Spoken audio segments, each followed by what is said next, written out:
مامۆستا جان سڵاوی لێ بێ ئەمڕۆ لە خێمەی مانگرتوانی بۆچی هاتووی بۆ ئێرە و پەیامە چییە؟ ئەوان هەرچێکی زۆر گەوریان کەوتۆتە سەرشان، ماندووبوونێکی زۆر، تەسعەیەکی زۆر.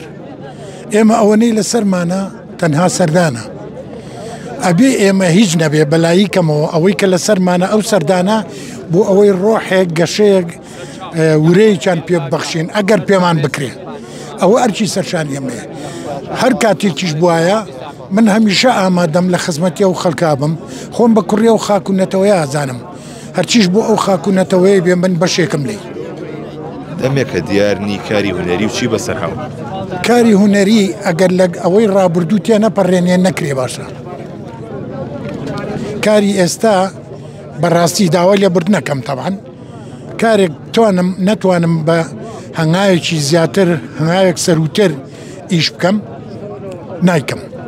ئەمە یەک. دووەم کارێک کە بوو بە پێکەنین و گاڵتە و ئەمنە و ئەو جۆرە ئیشانە من بەشداری ناکەم. ئەبینم گۆچانێ پێ و ڕیشیشە سپی بووە. ڕیش و پیری ڕووی تێکردی؟ وەڵاهی پیری بە شکل ڕووی تێکردوم، بەڵام گۆچانەکە فەقراتم هەیە، ئازارێک لە پشتمایە، ناژوێرم خۆم پیشانی هیچ دکتۆرێ بم.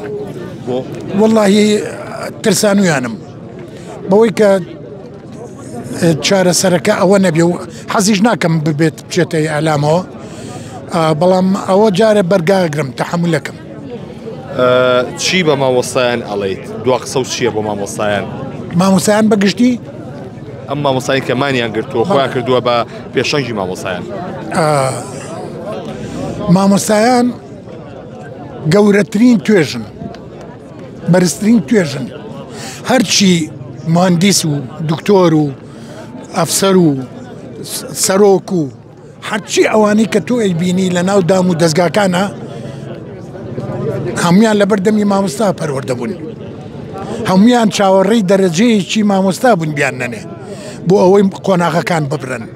لەبەرەوەی تر ئەبێ بزانی هەر لە پۆلی یەکی سەرەت مەسئوولێک نییە پۆلی یەکەمی سەرەتایی نەدیبێ یان ناوەندی نەدیبێ، وانە لەبەرەوە مامۆستا گەورەیە.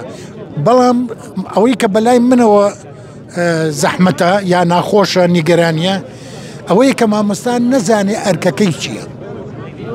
یعنی ئەگەر مامۆستا ئەرکەکەی ئەرکی ئەوە بێ سەری مانگ موچە وەرگێ هەرچەنە حەقی خۆیەتی، بەس ئەوە نییە، چونکە ئەوەی ئەو ئەیکە بەو موچەیە بارتەقای نایەتەوە.